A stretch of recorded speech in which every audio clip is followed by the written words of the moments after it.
Hey Car Talks fam, today you are joining me at the virtual design world premiere of the BMW Neue Klasse i3, which means I'm attending this one from the comfort of my home.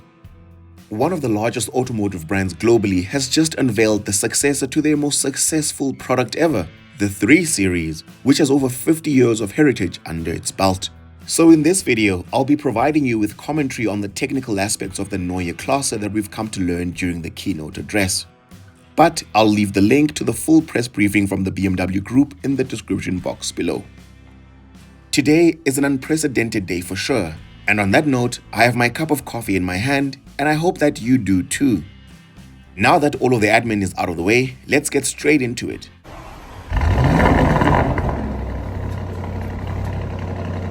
Car Talks. Power, precision, performance. Oliver Zipse, chairman of BMW AG, gave an incredible keynote address illustrating the rich 50-year history of the 3 Series from the E21 of 1975 to the latest G20.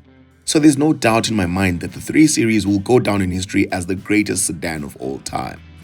The chairman was equally as excited to usher in the new era of the 3 Series, the Neue Klasse, or New Class. But whether or not the new 3 Series will be received by the automotive community with the same zeal and excitement that he has is something we're still going to find out, because the looks of this thing are certainly polarizing to say the least. But if the G80 M3 is anything to go by, it would suggest that BMW know what they're doing, because even that was noted as the ugliest M3 of all time at its press unveiling. Yet it has outsold every single M3 prior to it. So whether we love or hate the Neue Klasse, one thing is for sure, it will sell.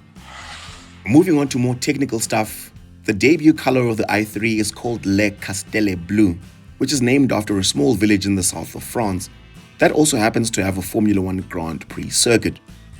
I thought it was Portimao Blue when I saw it initially, but evidently not.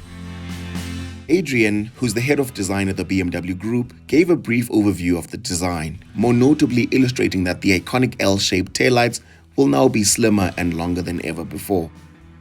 Now, he didn't go into detail on the exact length of the new 3 Series, but he did allude to the fact that when looking at its side profile, it looks noticeably shorter than the G20.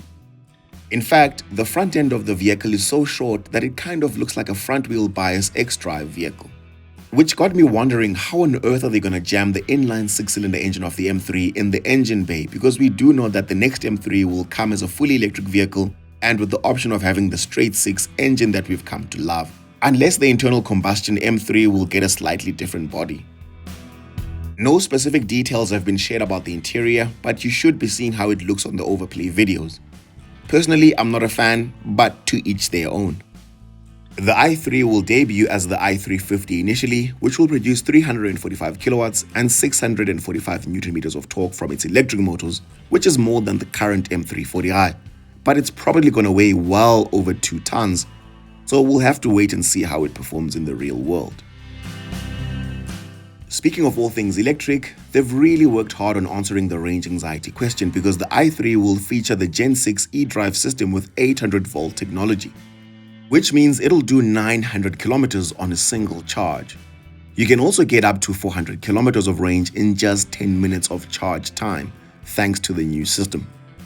For reference, the i5 eDrive 40 that we tested earlier this year had an 81 kilowatt-hour battery and a claimed range of 627 kilometers. So if that is anything to go by, the new i3 battery will be well over 100 kilowatt-hours. I would say closer to 110. Production is expected to start in August of 2026, which means we can expect it to arrive in South Africa a year later. So realistically, we're looking at the second half of 2027. Not much else was disclosed, but there is going to be a touring version of the 3 Series at some point, and we can expect over 40 new or updated models in the BMW lineup by 2027. Do share your thoughts with me regarding this press briefing, because it is a very polarizing vehicle.